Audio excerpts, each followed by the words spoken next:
antibiotics ni. Now mo wá ń bèrè nínú ilé gan Wùnmí ń fi òbò dùn Mohbad. Tó bá ti lọ tó bá ẹ̀jẹ̀ gbọ́ tí bàbá sọ pé every ọjọ́ mẹ́ta ni Wùnmí ná. Every 3 days ló máa ń lọ hotel. Abeg get me. Every 3 days. Tó bá dé ti lọ hotel yẹn tó gbéṣẹ́ lọ Ìtàláwà. Ṣé ń gbọ́ mi? Flesh to flesh ló máa ń ṣe. Kò kí ń lo rọ́bà dáàbòbò bó ti jẹ́ pé àwọn ọkùnrin tó lọ ń bá gan. Wọ́n máa ń sọ fún pé ọmọ ẹ̀lẹ̀ abẹ́ ọkọ ló wà. Jẹ́ kí n lo rọ́bà. Ẹ má lo rọ́bà. I am allergic to condom. Flesh to flesh ni. Ṣé mo kàn tó jẹ́ flesh to flesh kó bára wọn sùn láì lo rọ́bà ìdáàbòbò. Òun ló ṣe rí oyún e. Òun ló ṣe plan tó gbé ọmọ àlè wá sínú ilé Mohbad. Now mo wá sọ fún yín, àṣànà tó lo flesh to flesh tí ò lo condom, ṣé kò ní gbé sẹfinikókòsì wálé? Ṣé kò ní gbé kó máa yún ẹpọ̀n, ṣé kò ní gbé wálé? No, ẹ dá mi lóhùn.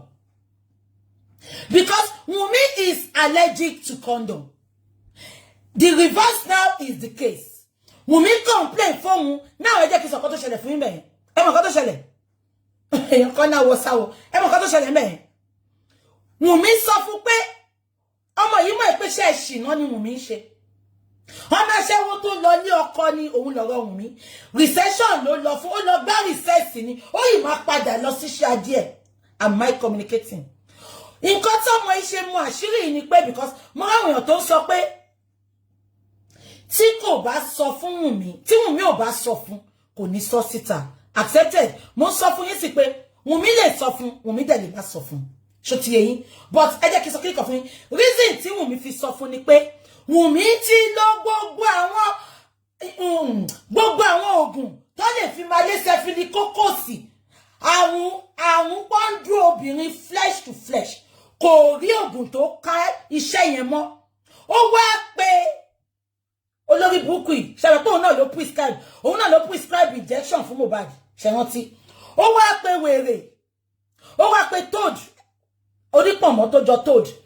Ó wá sọ fún pé ẹ̀gbọ́n mi nǹkan kan máa ń ṣe mí. Mohbad máa ń ṣe flesh to flesh fún mi. Nǹkan tó sọ fún ló sọ yẹn o. Irọ́ ló pa fún ṣé ń gbọ́ mi. Ó ní Mohbad flesh to flesh ló máa fi ń dóhùn.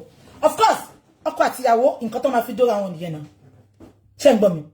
Ó ní but nǹkan tó ṣe rí nǹkan tí Wunmi sọ fọ́mọ yìí lọ́mọ ìsọ síta èmi go accept. Ẹ máa gbọ́. Ó ní flesh to flesh ló máa fi ń dóhùn. Ó ní ẹjọ́ ẹ bá mi ra oògùn tó máa fi ń clear down below ẹ bá mi rà wá. Ṣé pé òun ò sọ fún onípọ̀mọ́ pé wọ́n ń jẹṣẹ́ òun pín palliative òbò kiri ní Lẹ́kì ni. Ṣé ń gbọ́ mi. Nǹkan tó sọ fún ni pé Mohbad tó bá ti lọ tó bá ti bọ̀ ó máa ń kó infection wá bá mi. Ẹ bá mi ra oògùn tí máa fi clear. Nǹkan tó mọ̀ yìí fi mọ̀ pé Mohbad ń kó infection wá ní. Meanwhile, reverse is the case. Wunmi gangan ló lọ ṣe flesh to flesh níta. Tó wá ń gbé ìdọ̀tí wá bá Mohbad nílé. Reason ni bàbá Mohbad fi sọ pé ọjọ́ mẹ́ta ló fi máa ń lọ hotel. Any little misunderstanding láàrin òun àti Mohbad. Ó ti gbé bag, ó ti ní weekend bag yẹn. Wọ́n sọ pé ní wardrobe kékeré tó wà lẹ́gbẹ̀ẹ́ yàrá wọn ló máa gbé sí. Weekend bag ni, toothbrush wà ńbẹ̀, underwear wà ńbẹ̀, aṣọ ọjọ́ kan ọjọ́ méjì wà ńbẹ̀. Ó máa gbé ní. Ó ń lọ nìyẹn. Every 3 days. Irú ìjà wo ló lè máa jà? Pẹ̀lú ọkọ ẹ̀, bàbá ní ó lọ jókòó sí living room, ó lọ jókòó tí àwọn ọ̀rẹ́ Mohbad ìsàlẹ̀. Ṣé wọ́n ti pọ́n sọ pé ìgbà tó ń bọ̀ láti show ǹjọ́ yẹn náà. Wọ́n ló fẹ́ bọ́lẹ̀ ní junction estate àwọn Mohbad. Ó sọ pé òun fẹ́ lọ hotel. Ṣé wọ́n ti spending ló sọ. Ó nígbà tó dé junction lé Wunmi fẹ́ bọ́lẹ̀, ó fẹ́ máa lọ hotel. Ó ló tún wáyá ó ní kóhun ò bọ́lẹ̀ mọ́. Kí lọmọ ẹ̀ lọ ń ṣe l'hotel? Ẹjọ́ ṣó bá wọn reconstruct building hotel yẹn ni? Àbó bá wọn fa omi sọ́tẹ́ẹ̀lì ni? Àbó bá wọn fa epo sọ́tẹ́ẹ̀lì ni? Kí ni Wunmi lọ ń ṣe ní hotel? Two things. Ó gbé oyún ọba lọ́la lọ hotel kó bá lè top ẹ̀ up. Ìgbà tó dẹ̀ tún bímọ tó tún lọ náà. ó tún lọ ìtorí pé ó lọ rí àwọn tiẹ̀ wọ́n ní kò sí bó ṣe lè wo wèrè sàn ó yìí máa ṣẹ́jú lẹ́kọ̀ọ̀kan òun lọ́rọ̀ ohun mi ṣé kò tí mo sọ yẹn ẹ jẹ́ ká máa gbọ́ lọ ẹ má worry okay are you on live okay ó dàbí yóò jábọ̀ ẹ comment kí n wo ṣó ti lọ ni okay wọ́n ti flag wa ó ti ń drop one flag gan ni o ga no retreat no surrender no they won't frustrate me money time wọlé ni one flag wa gidigidi gan ẹ̀yin ti Facebook yeah one flag wa ate tó ti wá 2000 lórí Facebook wọ́n tún flag wa show me it wọ́n gan ni Facebook please comment mo rí pé number yẹn tó ti ń lọ sókè okay sister Tola Nicole are we still on live sister Tola Nicole comments they call him Morio they are really flagging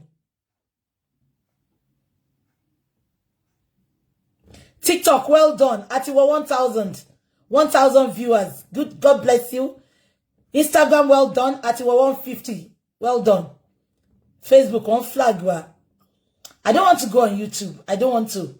Because we have our elderly people. They are not on YouTube. So that's why. And I don't want them to believe because I have only 50 followers on YouTube. Any YouTube, tebari, ko se me, and when you look on cut videos me. Me.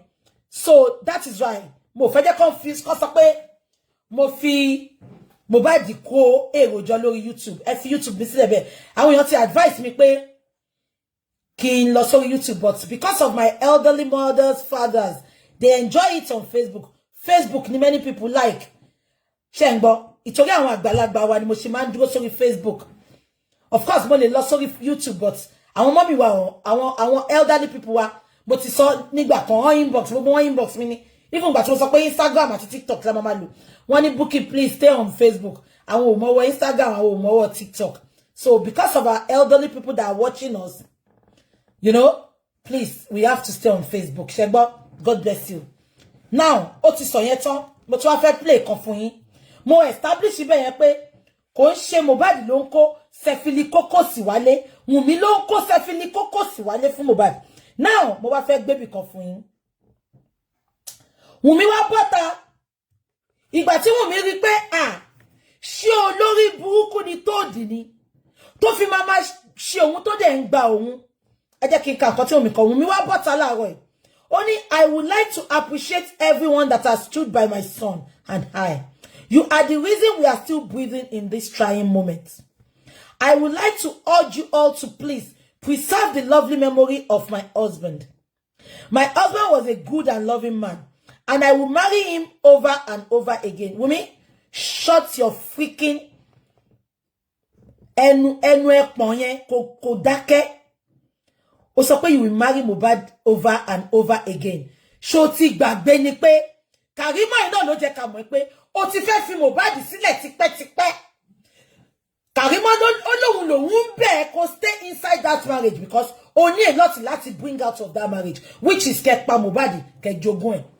Aboti gbàgbé ni. Ìwọ sọ pé you will marry Mohbad over and over again. Why do you like lying? And to marry over and over again. You wanted to leave Karimo. Karimo confirmed it to us. Only Wùnmí ti fẹ́ fi Mohbad sílẹ̀ tipẹ́tipẹ́. Ó lóhun lòun sọ fún pé kò lè kúrò nínú marriage yẹn kó má rí nǹkan mú bọ́ta ńbẹ̀. Ẹ dẹ̀ wá rí nǹkan mú bọ́ta. Ẹ pa odindi ọmọ. Ẹ wá tún fẹ́ gbẹ́sẹ̀ lógún ẹ̀. It is impossible. Tó bá sure fún yàlá yín ẹ lọ ṣe DNA. Ṣé bí mi ń sọ ǹdọ̀ sí pé wọ́n ti ṣe secret DNA. Mohbad dẹ̀ kọ́ ló lọ́mọ. Ṣùgbọ́n wọ́n sọ pé mò ń parọ́. Okay, mò ń parọ́. Ẹ lọ ṣe ti yín náà. Tó bá sure fún ẹ ṣe DNA. Tó bá sure fún yàlá ìyá ẹsẹ̀ ṣe DNA. Wọ́n sì ó wá di igbá àwọ́lẹ̀. Orin tí Naira Marley tó kọ lé ní gan ó trend ìjòrin Naira Marley lọ. Wùlọ́wọ́ yẹ àwọn tó ti view orin yẹn. Nǹkan tó mú Naira Marley tó ní infantry tó sọ pé ta ni bàbá baby ó ní kẹ́ lọ ṣe DNA ó sure fún Naira Marley ni. Àṣírí yín ò ní bò àyàfi tí n bá sí lórí òótọ́. Ṣùgbọ́n tó bá pé lórí òótọ́ ni mo wà. Tó bá sí pé lórí òótọ́ mo wà. A máa débẹ̀. Ẹ má kánjú gbogbo yín. A máa débẹ̀. Ilẹ̀ lérí yẹn a ní fojú rí. A máa débẹ̀. Ìgbé Mohbad ò ní gba justice. Mo ti sọ fún yín, even if I'm the last man standing, we will get that justice. I am telling you for free. No retreat, no surrender. Until we get justice. Mo ti sọ, Africa mi o mi lọ. Dẹ̀ lè rí mú lọ. Africa mo mi lọ. I will keep on saying it. I will keep on talking until we get justice. And I know collectively now, we are getting there. Even the people that are supporting Wunmi now, they are telling her at this junction, go and do DNA. I will only support them more because it is now showing with the way your sister is talking, your family, they are hiding something. I have never personally at any time told anyone. I have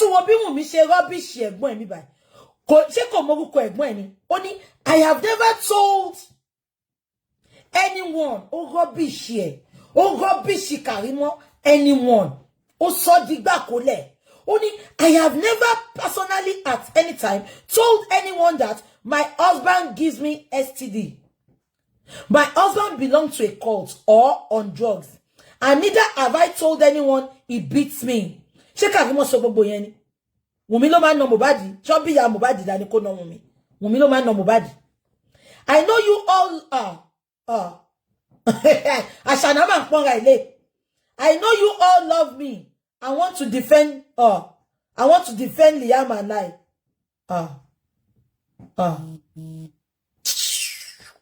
Shakin Shebiora. We truly appreciate it. I am alive to take the blame, pressure and accusation and curses. Wunmi, I swear with my father and mother's grave, the day you will come out to confess, the day you will have the confidence to have the DNA done, I will be the first person. You know I'm not too big to say sorry. I will be the first person to celebrate you. Disappoint us and go for that DNA. If you truly love Mohbad, you would have done that DNA. Wunmi, disappoint us. You are telling me now that you want to, you are alive to take the blame, the pressure, accusation, and curses. What blame? People are only blaming you just because you were the last person with Mohbad 24 hours, 48 hours, 72 hours before Mohbad's demise. You were with him throughout. Instead of you coming out to tell us your truth, you were putting the blame on everybody. That is why our Biyamo Gidi Lashin come for you. Wunmi dada, èmi ni mo lójú àánú jù láyé. If you had come to say your truth, walai, kilo fi ṣèyàn. Round table la ma lọ, baba Mohbad wá jókòó. Ó ti ṣẹlẹ̀, ẹ fa gbogbo wọn mọ́ra. Ẹ jẹ́ ká jọ kọ́ mọ́ lùbọ́. Ẹlẹ́kẹ̀ puff wọn bí ìyá ìdàkọ wá claim ọmọ. Am I communicating? Ṣùgbọ́n ẹ ti sọ níjọ́ tẹ́ kọ́kọ́ lọ sí corona. Wọ́n flag TikTok nsìn. TikTok ẹ máa double tap, wọ́n ti flag wa. Ìjọ́ tẹ́ kọ́kọ́ lọ sí corona inquest. Wunmi, agbọ́ now. Ẹ sọ now. Àwọn family ẹ sọ ńbẹ̀ yẹn. Wọ́n náà wọ́n máa fa kéèsì 3 years. Àwọn ò tí ì rojú tu ẹ̀. Ó ní tí bàbá Mohbad bá rò pé òun máa gba nǹkan kan nínú ogún yẹn. Ṣé ń gbọ́ mi? Mo ń bọ̀, ẹ jẹ́ kí sáré ṣe nǹkan tán ní kí n ṣe lórí TikTok. Ó ní tí bàbá Mohbad bá rò pé òun máa gba nǹkan kan nínú ogún yẹn. Ó ní ṣì gbá bàbá Mohbad ò ní rí gbà. Nǹkan tẹ́ sọ ló ń ṣẹlẹ̀ yìí. Wunmi, just because you are too greedy. Just because you are too greedy. Irú ọjọ́ yẹn tí bàbá yẹn kú, tí Mohbad kú. Bàbá ó sọ pé after tí Mohbad kú, ó ní ẹ ṣe 8 days remembrance. Ó ní ẹ ti kọ́kọ́ sọ pé kí ìyá Mohbad pè òun. Ó ní lọ́yà ti pè òun. Ipe káwọn wá kí gbogbo yín péjọ sílé Mohbad ní 8 days. Ẹ tún wá lọ discuss lẹ́yìn. Ìyá Mohbad ti pè bàbá Mohbad pé àwọn jọ máa lọ ní 8 days. Yẹn ni pé Dàróṣà máa gbé àwọn lọ. Ìyá Mohbad tún wá pé bàbá Mohbad gbà tó wá di èdè tù. Ìyá Mohbad pé bàbá Mohbad pé ìyá Mohbad pé ìgbà wo la máa lọ sà. Ìyá Mohbad sọ pé ara òun ò yá, òun ò ní lọ. Àwọn òun ò lè lọ mọ́. Ipe kó má worry. Kò di dandan káwọn lọ. Àṣé ìyá Mohbad tán bàbá Mohbad ní kó má lọ sí meeting yẹn mọ́ 8 days. Bàbá ọmọ tó lọ mọ́ kò sí níbi 8 days. Meanwhile, lawyer ló fi 8 days yẹn sí because wọ́n fẹ́ ṣe meeting. Ṣé ń gbọ́ mi? Wọ́n wá yọ bàbá setting, wọ́n lọ ṣe meeting yẹn, gbogbo wọn ló wà ńbẹ̀, Dàgóṣà wà ńbẹ̀, Wùmí wà ńbẹ̀, lawyer wà ńbẹ̀. Ẹ̀dẹ̀ tán bàbá yẹn pé kó má wá mọ́. Who does that? Ẹ sọ fún mi. Wùmí? Who does that? Ẹ jẹ́ ká máa kà lọ. Ó ní I love my husband. Tó bá love Mohbad ni, ó ní so òbú ẹdi palliative kó máa pín flesh to flesh káàkiri Lẹ́kì. I love my husband. Ìfẹ́ kì í ṣá. Ìfẹ́ kì í ó gbọ́ nǹkan tó sọ ni. Ìfẹ́ pàdé o, Báyọ̀ wá ló kọ. Ìfẹ́ pàdé o. Ìfẹ́ pàdé o. Ẹyẹlé ìfẹ́ ní tiwa o. Ìmùlẹ̀ ìfẹ́ ní tiwa o. Ẹyẹlé kan kì í bónílé jẹ, bónílé mu. Kó wá dọjọ́ kan ìjọ̀gbọ̀n, kó wá dọjọ́ kan ìpọ́njú. Kẹ́yẹlé ó padà lẹ́yìn afúnijẹ. Àjèjì la jẹ́ láyé. Àjèjì la jẹ́ láyé. Bó ti wù kí ilé ayé dùn tó, a ó padà lọ́jọ́ kan. Ilé ayé yìí àwa àna ọjà ni. Wùmí, ṣé ìfẹ́ ẹyẹlé ni tiẹ̀ àbí ìfẹ́ àdàbà? Ó sọ pé I love my husband. You are too fast to say that word. If you truly love your husband, ó ní so òbú ẹdi palliative kó máa pín kiri Lẹ́kì. Am I communicating? Ó lè fọwọ́ sọ̀yà wò. Bàbá, mo ń fọwọ́ mi sọ̀yà. Bàbá o, mo ń fọwọ́ mi sọ̀yà. Wùmí ò lè ṣe. Ó lè ṣe. Olórí burúkú ọmọ. Àṣìtánì tó ń sòkò pa. Ṣé ó lè jọ mú ẹ kan ṣe é bẹ́ẹ̀ yẹn? Because gbogbo ẹ̀yin tẹ́ ń dájọ́ ẹ máa wo ọjọ́ àti sùn. Ṣé ó lè jọ mọ yín? Kọ́ gbé gbogbo nǹkan gba ẹ̀yìn yín. Ẹ̀yin olórí burúkú ẹ lọ wo ìṣẹ̀dá gbogbo wọn dáadáa. Wọ́n gbọ́mọ ọba fọ́nṣun ni. Ọ̀rẹ́ wọn wọ́n cross fuck ọ̀rẹ́ ọkọ wọn ni. Wọ́n cross fuck ọ̀rẹ́ ọkọ wọn ni. Gbogbo ẹ tó bá ti ń support Wùmí, ẹ̀yin ọkùnrin tẹ́ ń wò wá lálẹ́. Ó tẹ́ bá ti rí girlfriend ní àbí sisi yín, àbí ìyàwó yín tó lọ ń support Wùmí, ẹ tètè lọ ṣe DNA ọmọ yín. Ẹgbẹ́ ìyẹlẹyẹ wọ́tọ̀.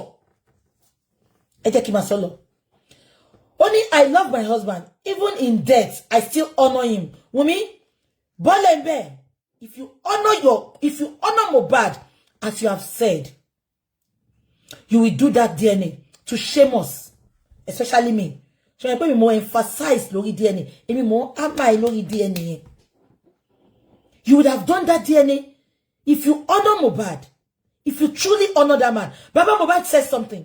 He said, "Tí wọ́n bá ṣe DNA, máa mú ẹni tó pọ̀ mọ́ mi." That is a big word. A big word that we should not throw under the bus. Only tí wọ́n bá ṣe DNA.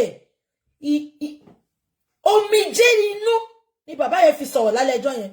Bàbá ní tí wọ́n bá ṣe DNA, máa mú ẹni tó pa ọmọ mi. Ọ̀rọ̀ yẹn wà weighty gan. And you claim you love and honor your husband. If you love and honor him, you would have done that DNA so that they will be able, to bury him. But instead, you are coming out shedding crocodile tears, manipulating the old Nigerians just because you are avoiding DNA. Is DNA a death sentence? Is DNA a death sentence, Rumi? Ó wá sọ DNA. Ó wá sọ di ogun Sodom and Gomorrah. Ó wá sọ DNA. Ó sọ di Biafra war.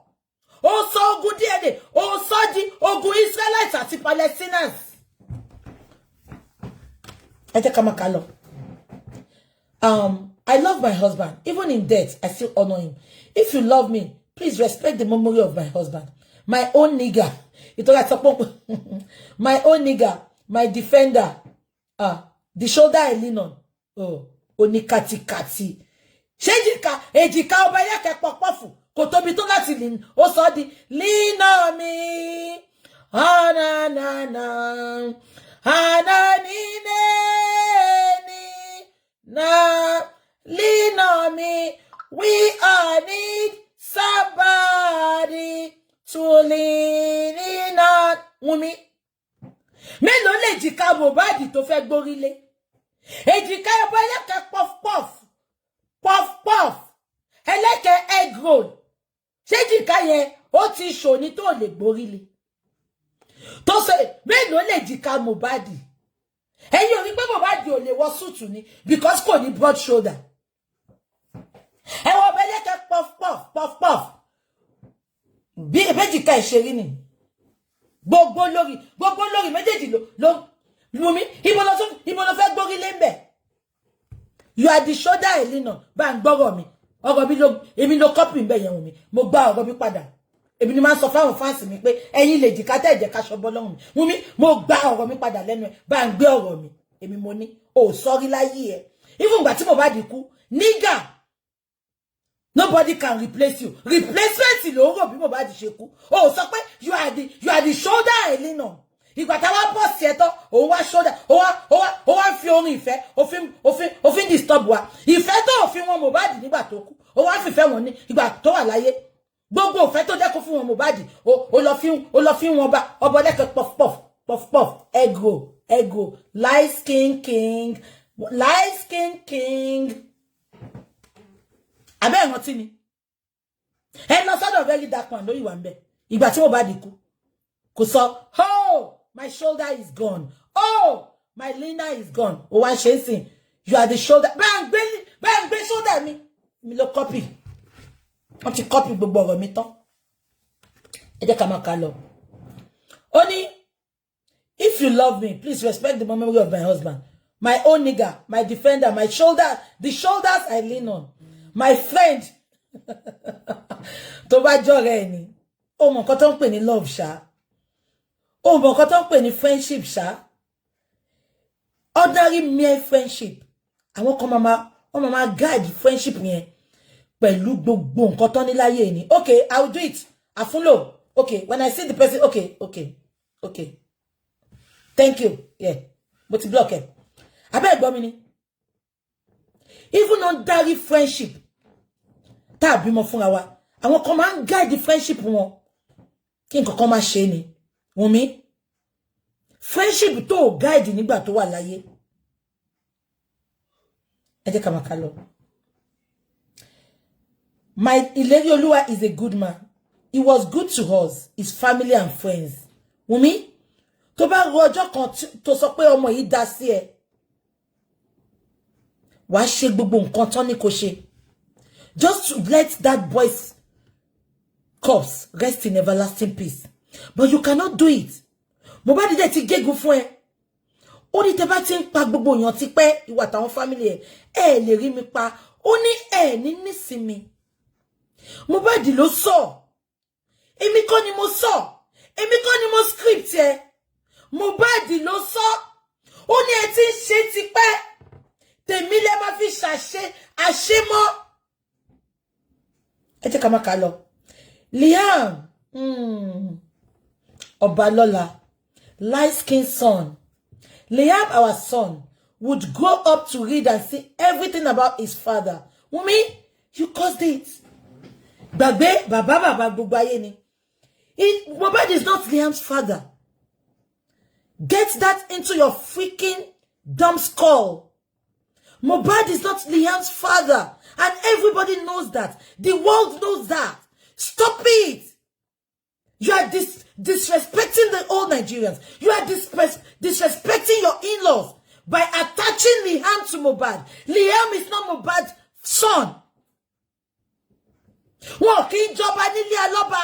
Wọ́n kì í kẹtàn nílé alọ́ba. Wọ́n pupa nílé alọ́ba. Mo ti sọ fún yín, orí shape orí Mohbad. Ó dàbí ìgbà tó bá dé abọ́. Bórí ẹ̀ ṣe rí ni. ó round báyìí kò ní shape igun tọkùnrin máa ní. Ẹ lọ bá mi wo ọbẹ̀ lẹ́kẹ̀ puff puff puff puff. Ẹ gbé ọmọ yẹn sẹ́gbẹ̀ dádì ẹ̀. Ẹ gbé Liam ẹ gbé sẹ́gbẹ̀ dádì ẹ̀.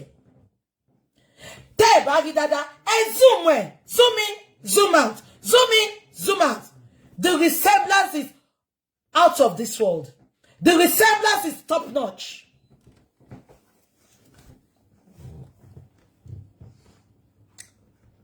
Our son will grow up to read and see everything about his father. And I want him to be proud of his father's legacy. Ah.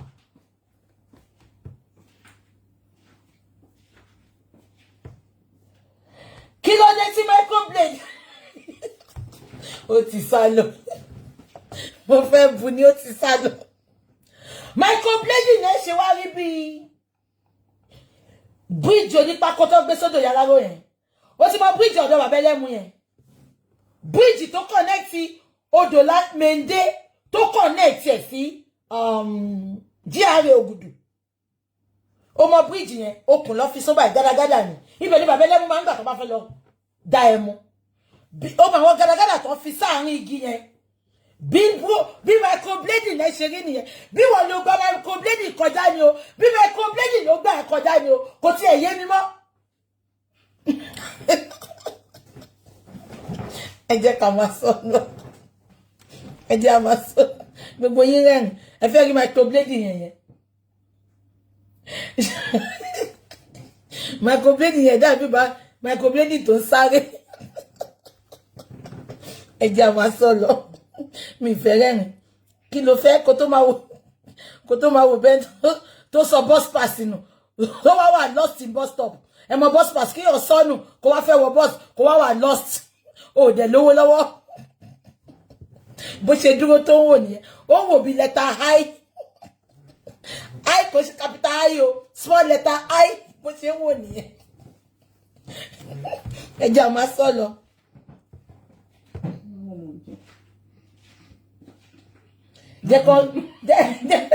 Oye má bù mí o. Òun gan rẹ́rìn. Tí bá ti rẹ́ni bú mọ́, òun jẹ́ má bú màmá rẹ́rìn. Bó ṣe ń bọ̀ padà ní ẹ má bú mi o. Ó ti máa pé máa bú òun. Ẹ jẹ́ á máa sọ lọ. Mùmí bá sọ̀rọ̀ Mohbad di legacy. Ó ní, and I want him to be proud of his father's legacy. Mùmí, if you want Liam to be proud of his father's legacy, you would have done the needful. A long time ago, Mùmí, you would have done the needful. Àti gbàgbé, ẹ ti pín nǹkan tẹ́ máa pín. Because lawyer sọ now. Lawyer sọ pé nǹkan tó wà nílẹ̀ tó pín. Fálànà náà sọ fún bàbá. Ó ní nǹkan tó wà nílẹ̀ tó pín. Kí ló wà nílẹ̀ tó pín? Ẹ jẹ́ ká máa sọ lọ. Thank you very much again for your unwavering love towards Mohbad, Liam and I. God bless you more and more. Ẹ jẹ́ ká máa gbọ́ lọ. Mi lè gele ìka o. Mi ò gele ìka o. At this point, Okay. Josie. Okay, tún gbọ́ nǹkan tó sọ. Ó ń waste time wa. Ẹ jẹ́ kí mo fẹ́ lọ play nǹkan kan fún yín sìn. Ṣé ń gbọ́? Mo kọ́kọ́ fẹ́ play nǹkan kan. Ẹ jẹ́ kí kọ́kọ́ lọ play yẹn, màá wá padà wá play nǹkan kan fún yín. Ọmọ yìí mo fẹ́ point ó parọ́ lẹ́ni. Mo fẹ́ point irọ́ yẹn jáde, mo ń bọ̀.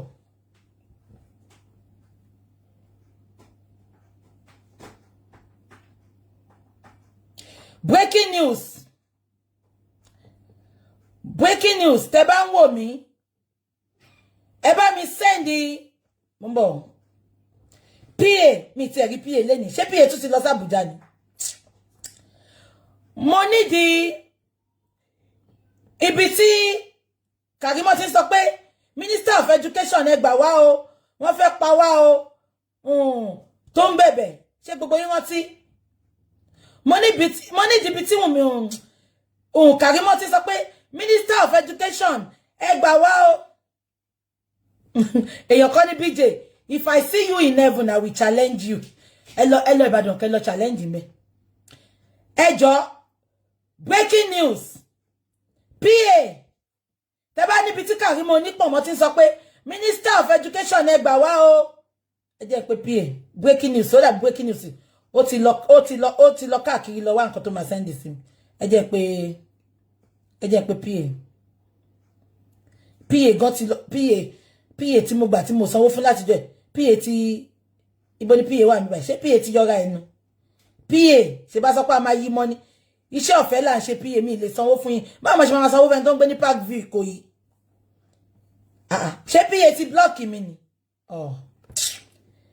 PA dan bí báyìí. Ẹ ṣá hold on fún mi ẹjọ́. PA block mi o. Jẹ́ n pé PA. Ẹ tó bá ní fídíò yẹn bá mi send ẹjọ́. Tí ọmọ yẹn ti sọ pé mo ṣẹ̀ṣẹ̀ dé láti ibi iṣẹ́ ni tí ẹnu ẹ̀ ń wọ́ ọṣẹ, tí tó ẹnu ẹ̀ ń wọ́ ọṣẹ báyìí. PA ò gbé phone. Ẹ jẹ́ pé breaking news. Ṣẹ́rí mo ní gbogbo fídíò yẹn, mo ní lórí phone tí mo fi ń ṣe kíní máa láti kó lórí ẹ̀. Mi dẹ̀ fẹ́ kó lórí ẹ̀. Ẹ jẹ́ kí sáré pé breaking news, bí já breaking news ni.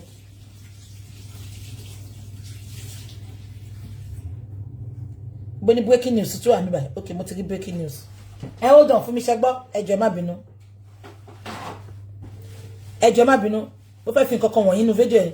Mo fẹ́ pick point àwọn nǹkan kan síta. Breaking news. Ẹ bá mi send ibi tí Karimo sọ pé Minister of Women Affairs. Ẹ gbà wá o. Ẹ bá mi send sí phone. Okay. Breaking news ẹ ṣé. Now mo fẹ́ fa nǹkan kan yọ fún yín ni. Ṣé gbọ́. Ẹ má bínú. Kí ni mo wá fẹ́ fà yọ? Now tí Wùnmí bá ti ṣe DNA yìí, àní bára wá ń bí báyìí. Ẹ bá mi ṣe yẹn lé ní. Confidence wo ni Naira Marley ní? Tí Naira Marley ṣe orin yẹn jáde.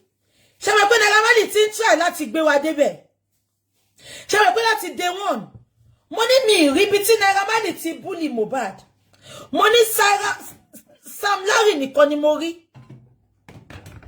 Mo ní mo lè fi gbogbo nǹkan búra pèsè. Naira Marley ò mọ̀ nípa ikú Mohbad. Tí Naira Marley bá mọ̀ nípa ikú Mohbad ni, kò ní ní effrontery láti máa sọ pé ta ni bàbá baby?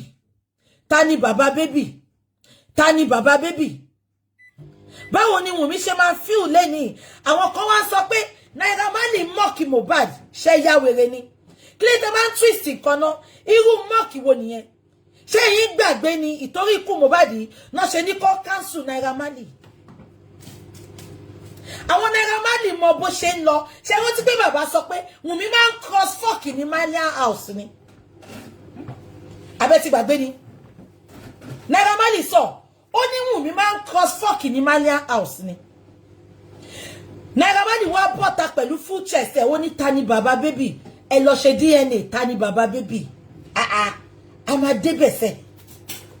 Ọlọ́run tí a kò lè dá dúró. Mo gbé ọ̀gá o. Ọlọ́run tí a kò lè dá dúró. Mo gbé ọ̀gá o. We will get there. We will get there. Mo ń bọ̀. Ẹ jẹ́ kí n play fún yín. Mo ń bọ̀. Ṣé breaking news ti send ẹ? Okay. Wọ́n ti bá mi send ẹ. Ọlọ́run jẹ́ kí n yẹ. Kò sí. Ẹ tó bá mi send ẹ kò open aunty. Kí ni yóò open? Kò open. Okay, no breaking news ti send ẹ. Mo fẹ́ fi nǹkan kan wọ̀nyí ni. Ṣé ń gbọ́? Yeah. Ẹ ní sùúrù. Ẹ má bínú sí mi ẹ jọ̀ọ́.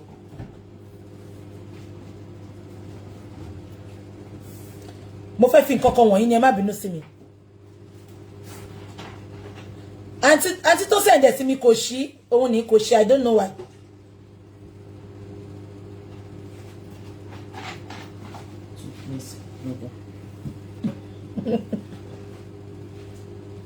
Èyàn kan sọ pé tí ọwọ́ Naira Marley bá mọ́, he should tell us what killed Mohbad. Naira Marley was not there. Ṣé ń gbọ́? When Mohbad died, Wùnmí ní kẹ́ bi ní question yẹn. The only thing tí Naira Marley lè sọ̀rọ̀ sí ni pé nǹkan tó ṣojú ẹ̀ nínú ilé ẹ̀, nǹkan tó ṣe ní ìgboyà tó sọ pé ta ni bàbá baby nìyẹn. Because wọ́n mọ nǹkan tó go down. They knew what went down in Malian's house. That was why he has the effrontery. He has the guts with his full chest. The fact is pé ẹ ti ní ilé ẹ̀. ẹ tó wà pẹ̀lú ọkọ ìgbà tó kú gan ẹ lẹ́yìn ẹ tó bẹ ṣe lẹ́yìn Naira Marley wá jáde ṣe sọ pé ta ni bàbá baby ẹ tí wọ́n sọ pé mock Mohbad nínú Wunmi àti Naira Marley ta ló mock Mohbad question tí gbogbo wa ń béèrè náà ni Naira Marley bá wa fi sínú orin ta ni bàbá baby ṣé me pé lórin mama jẹ́ ẹni ọ̀rọ̀ báyìí wọ́n á sọ dorin ni gbogbo wa náà gbogbo nǹkan tá ń béèrè ni Naira Marley bá wa fi sínú orin ta ni bàbá baby wọ́n ní kó ṣe DNA ó sá fún DNA ta ni bàbá baby tí Naira Marley bá mock Mohbad bẹ́ ṣe sọ it is Wunmi's fault. It is Wunmi's fault. Ẹ jẹ́ ká máa gbọ́ lọ. Mo ń bọ̀ mo ń dúró tí fún mi fídíò yẹn. Oh. Mi ti gbà tí fún mi fídíò yẹn.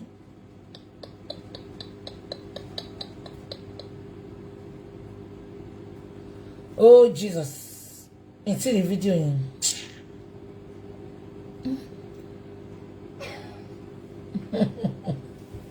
Ẹ share video yìí. Facebook share video yìí. I'm not happy with you people though. Am I wasting your time? Check him alone. Share video yìí on Facebook. Share o kò lè gbóhùn wa o. Kí ni npe? Ibo ló wà ẹ bá mi wà. No.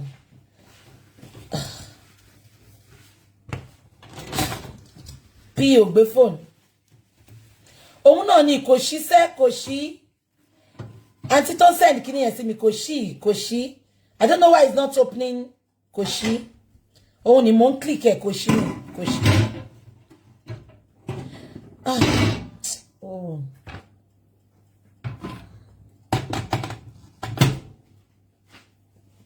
mo fẹ́ sáré fi nǹkan wọ̀nyí ni ẹ mọ̀ pé girl yìí ọmọ lórí burúkú tó dàbí Toad yẹn Karimo ó máa ń parọ́ gan mo já irú ẹ̀ so irú ẹ̀ ni mo fẹ́ fi wọ̀nyí but mo kọ́kọ́ fẹ́ play nǹkan fún yín ní fídíò tó ṣe tó sọ pé Minister of Education ẹ gbà wá o mo fẹ́ play fídíò yẹn mo wá tún fẹ́ play fídíò kan fún yín nǹkan tí mo ṣe ń dúró nìyẹn but nobody is picking my call they are not getting back to me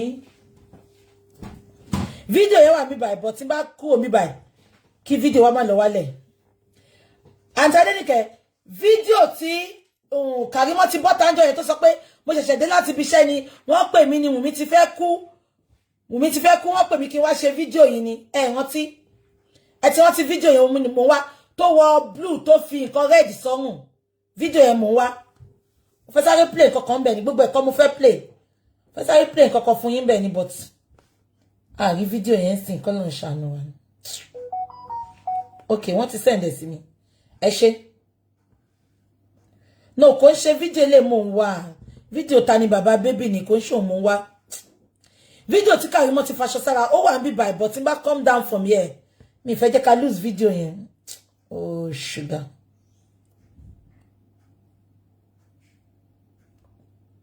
mi fẹ́ fẹ́nu sọ mo fẹ́ kẹfẹ́ tí yín gbọ́ ni ó ti yẹn mi fẹ́ fẹ́nu sọ nǹkan tó sọ ńbẹ̀ mo yìí rántí nǹkan tó sọ but mo fẹ́ kẹfẹ́nu yín gbọ́ kẹfẹ́ tí yín gbọ́ so that mo wá fẹ́ play nǹkan kan fún yín ní recent video tó ṣe